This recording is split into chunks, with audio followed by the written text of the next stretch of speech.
Hello, I'm Camelia and you're watching KiniNews. Past President Abdul Hadi Awang has called for Malays in the country to unite. This time, he said the Malays are being toyed with and conned due to their ignorance. Past President Abdul Hadi Awang has once again reiterated his call for the Malays to unite.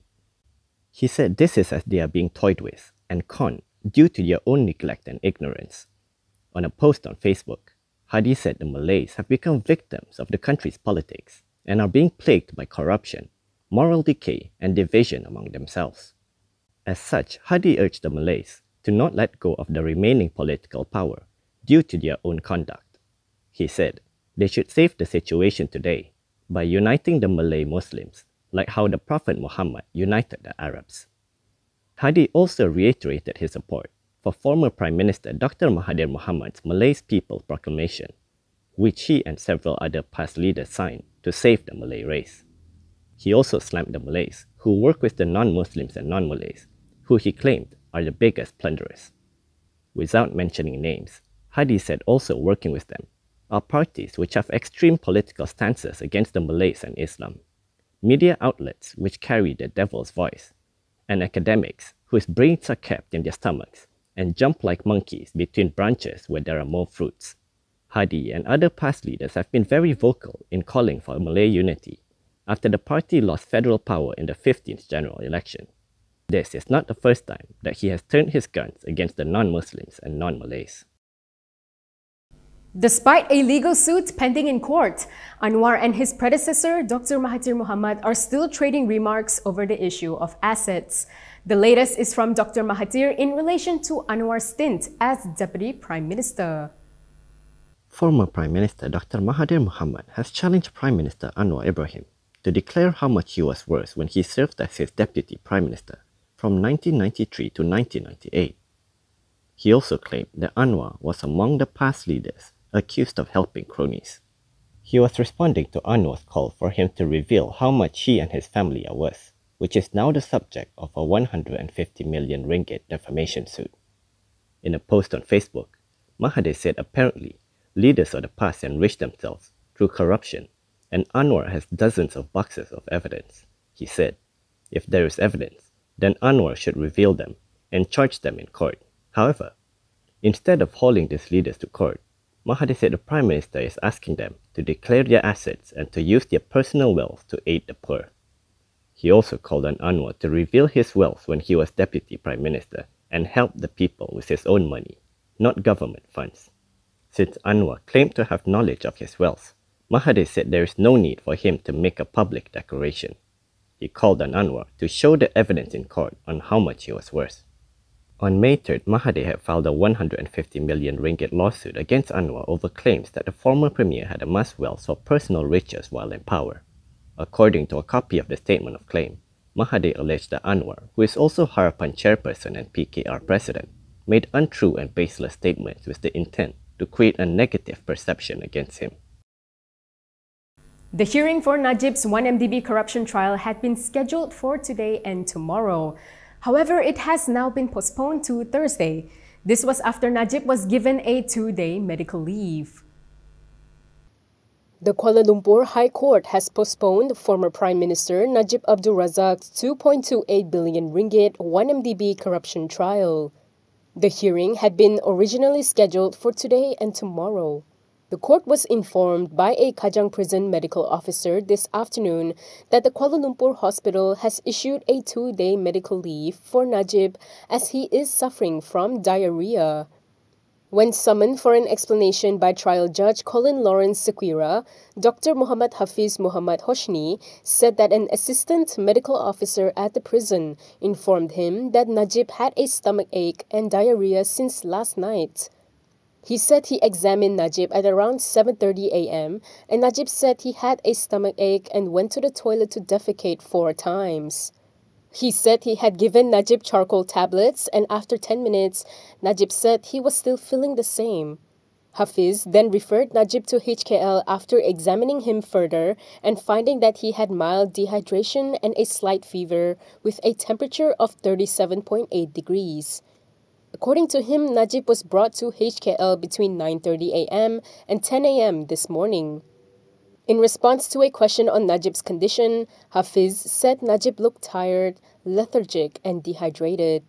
He added that Najib is unfit to attend trial as he was given drips and is unable to stand or sit for long. Sequira then postponed the trial and directed that proceedings resume on Thursday.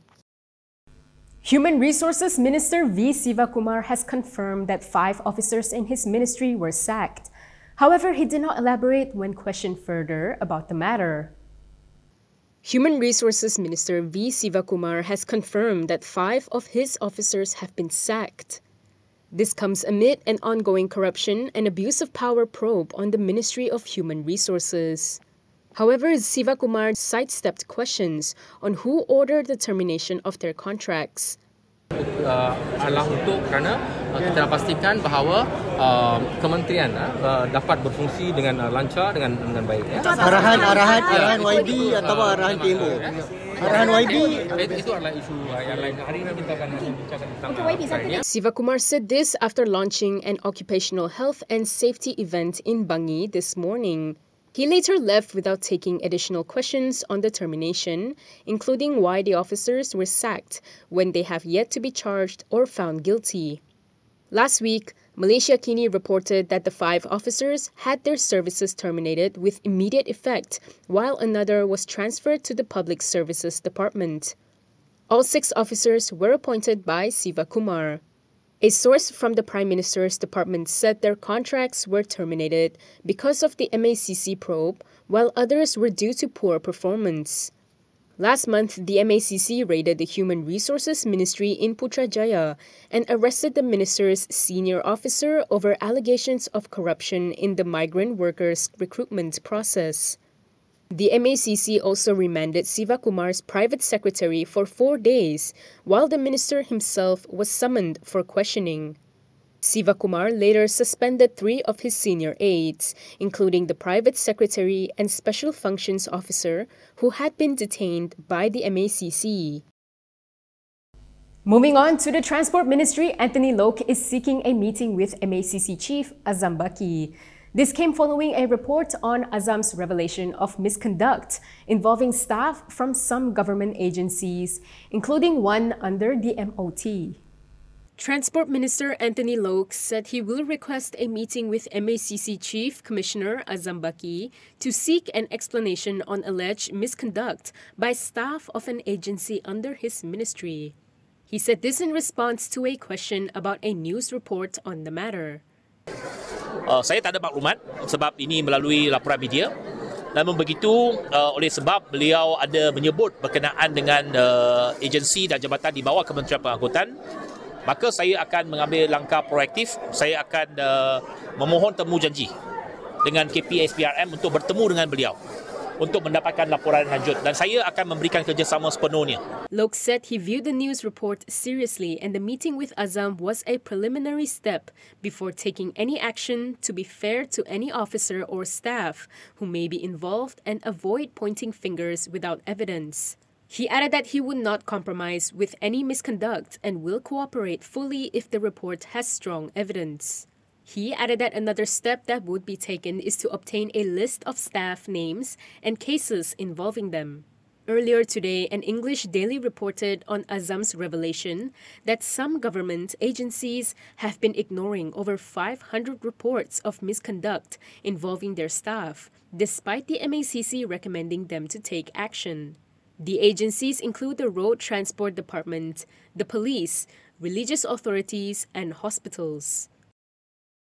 Nga Korming has called on an opposition MP to apologize for using water from a fire hydrant and to stop lying just to defend her actions. Local Government Development Minister Nga Korming has called on an opposition MP who used water from a fire hydrant to apologize. Nga said he did not want to mention names, even though it's public knowledge, and the person involved should apologize to the fire department. He added that if the allegations are true, the MP should stop making untrue statements. He said he had been told by officers, based on media reports, the opposition MP said they took water with permission from the fire department. However, he said after investigation, it is clear and has been verified by the State Fire Department Director that there was no permission given. He said the act of lying is a sin and advised them not to continue to sin. Nga said he would, however, leave it up to the department to take action against the MP based on existing legal provisions. Last month, past lawmaker Siti Zailah Muhammad Yusof made several Facebook postings depicting her observing how water from a fire hydrant was channeled into a tanker that distributed free water supply for her constituents during a shortage. The Rantau Panjang MP had denied stealing the water from fire hydrants, saying she had approval from the Fire and Rescue Department as well as Air Kelantan Sendirian Berhad. However, Kelantan Fire and Rescue Department Chief Zainal Madasin said there was no record of her asking permission. Meanwhile, Nga said today that Siti Zailah had allegedly committed an offence under Section 26 of the Fire Services Act 1988, which states that any person who tampers with a fire hydrant or uses it other than for firefighting purposes is guilty of an offence. Nga added that he had ordered the Fire and Rescue Department to conduct an investigation against Siti Zailah. The Health Ministry will retain the existing rules for controlling the COVID-19 pandemic, at least until it is up for review next month. This is according to Health Minister Dr Zaliha Mustafa. The Health Ministry will carry out a risk assessment of the COVID-19 infection situation in the middle of next month.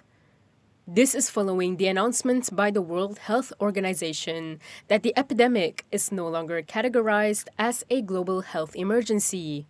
Health Minister Dr Zaliha Mustafa said the assessment is necessary to review the declaration of local areas of infection, which will expire on June 30th. She added that it will also allow the government to determine the next direction involving the latest protection measures against COVID-19. Although WHO no longer categorized COVID-19 as an international health emergency, she said, the ministry needs to take into account local factors. Therefore, the Health Ministry will continue with the existing COVID-19 prevention and control measures, she said. Dr. Zaliha explained that the ministry also wanted to see the developments because there are still COVID-19 cases, although they are still under control. She added that they would look at the situation in the country first before adopting WHO's recommendations. And that is all from me today. For more stories, you can go to KiniTV.com. You can also follow us on Instagram, Twitter, YouTube, and Facebook for the latest news updates. If you'd like to support independent media, do consider subscribing to MalaysiaKini.com. I'm Kimilia. Thanks for watching.